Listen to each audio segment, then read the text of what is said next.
बिस्मिल्लाहिर्रहमानिर्रहीम। मैं हूं उस्मान आफाक, आपका मेज़बान, और हम कुर्बानी के मसाइल उनके ऊपर गुफ्तगू कर रहे हैं। एक मसला ये पूछा गया है कि कुर्बानी किस पर वाजिब होती है, यानी वजूब के लिए क्या क्या चीजें होनी चाहिए।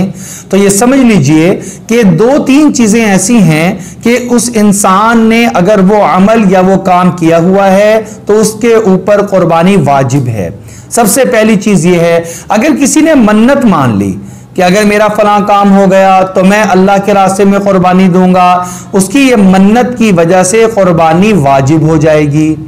दूसरे नंबर पर एक आदमी मालदार दुनिया से जा रहा है और वो वसीयत करके जाता है कि मेरे मरने के बाद मेरे माल से कुर्बानी कर देना, और इसका माल इस कदर ज्यादा है कि 1/3 माल जिसमें वसीयत को पूरा किया जाना है उससे बाआसानी कुर्बानी की जा सकती है, तो इस शख्स के माल से कुर्बानी करना भी वाजिब है। तीसरा वो शख्स है कि जो कि साहिबे माल है, जिसके पास इतना माल अपनी ज़रूरियात ज़िंदगी और अशियाए ज़रूरिया, जो कि इसके घर में जो है फर्नीचर है, इसके रोज़मर्रा के इस्तेमाल के कपड़े हैं, इसके पास इसकी